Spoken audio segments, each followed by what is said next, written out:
all want what's best for kids, but when there's a disagreement about what is best, who should have the final say? Parents or politicians? It has the kind of natural beauty the Golden State is famous for, but life here is calmer than San Francisco to the north or Los Angeles to the south. With sunshine, surfing, and safe streets, California's San Luis Obispo County is a good place to grow up. Well, I was 17 in high school, just about to graduate. Owen Beck played football and soccer for his high school. Pretty oblivious to all the problems in the world until it happened. So I was playing soccer and it was really hurting one day when I was running. So I just kind of had to stop playing soccer, and I went and got an MRI, and it was just a medium-sized tumor just in the middle of my leg. Doctors told Owen he had bone cancer. I started crying. Owen's parents, Debbie and Steve. And then they said to Owen, the doctor said to Owen, this is going to change your life. Actually, at the time, I was just concerned with, me getting through the next day. The whole family's calm California life stopped, and the Becks headed to Stanford Medical Center. I was worried that he was going to die. 17 years old, your life's just stopped. Chemotherapy began right away, and the chemicals attacked Owen's hair follicles, stomach cells, and mouth. So I got a bunch of mouth sores, which was very painful. Couldn't eat very much. And then it destroys your appetite, and then whatever you can eat, you throw up. And for Owen the athlete, yet another blow. Doctors amputated his leg to try to stop the cancer from spreading. When I woke up from surgery, it kind of felt like my leg was still there. And pull it all up and slide it right into the sea leg. Owen was introduced to a bizarre new agony called phantom pain. Felt like someone had driven, thousands of nails into where my leg would be. For the first 3 months after my surgery, I would just lay awake at night because I couldn't go to sleep because it hurt so bad. All the powerful medications available in drugstores seemed worthless. We had a whole medicine cabinet in there full of pills that he took every single day, and it did nothing. Debbie and Steve searched for anything that would help Owen feel better. One option, however, just wasn't on their radar. I don't think I'd ever really thought about that in his situation because of his age. A new kind of drugstore had recently come to the nearby city of Morro Bay. It offered medical marijuana. State government allows for medical marijuana, and local officials welcomed the new dispensary and its owner, Charlie Lynch.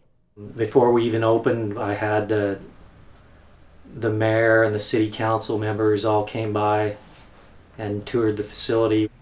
That's the mayor, shaking Lynch's hand at the ribbon-cutting ceremony.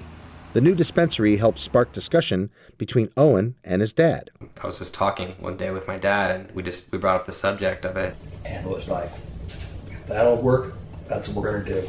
The Becks knew that many people think it's inappropriate to give medical marijuana to a minor. In fact, again and again, the local sheriff has made it clear that he doesn't want medical marijuana dispensaries in his county. It is not in the best interest of a community that prides itself in providing a healthy family environment.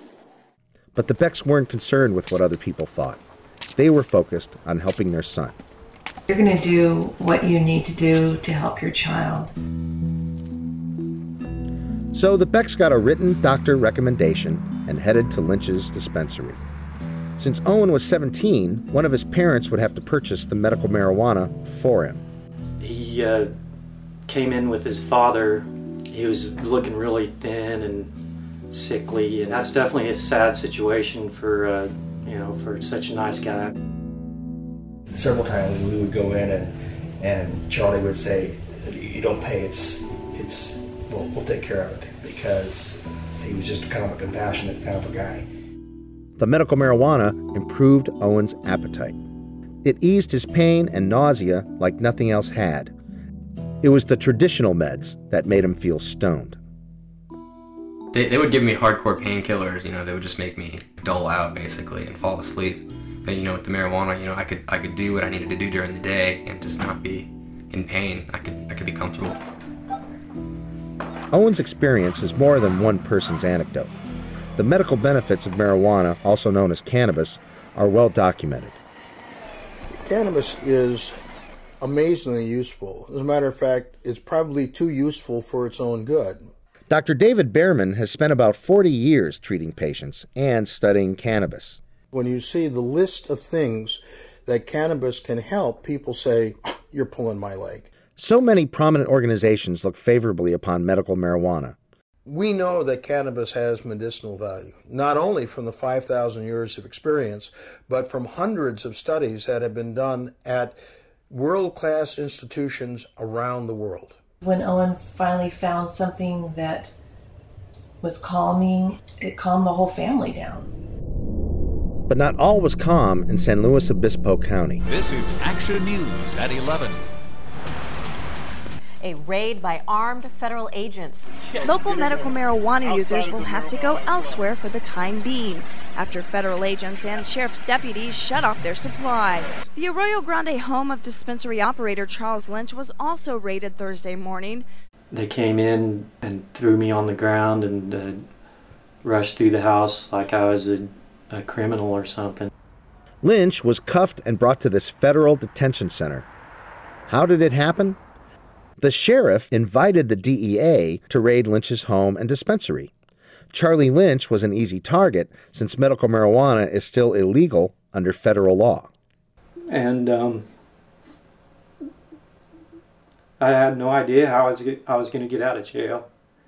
My family posted a $400,000 bail using their own personal property. Eventually, Lynch got out, but he was far from free. For many months, he's been under various forms of home detention. They applied a electronic monitoring system to my ankle. The device monitors Lynch's movements. If he leaves his house sometime other than during designated hours, federal agents will know. Each day, he spends 2 hours charging the ankle monitor. Since the charging cord is so short, he rigged up this extension cord to give himself access to a little more of his home. Without the extra slack, Charlie Lynch wouldn't even be able to use the restroom.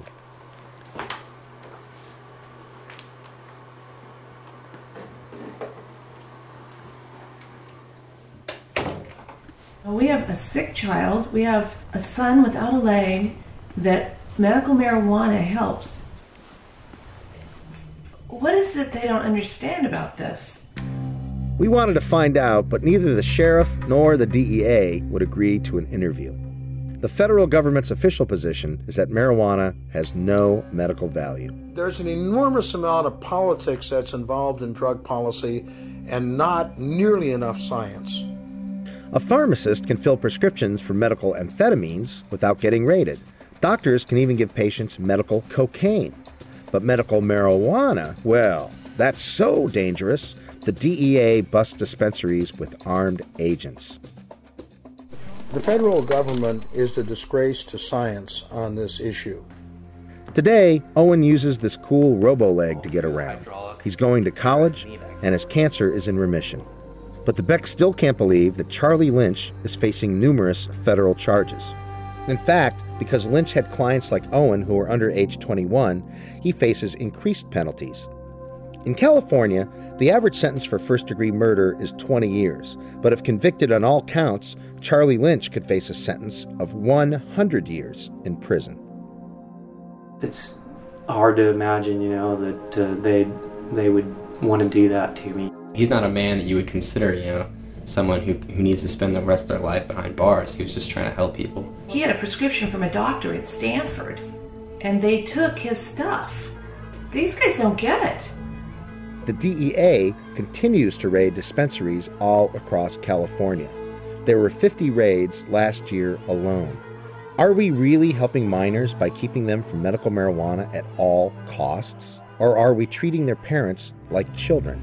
I think the federal government is too big and too bossy.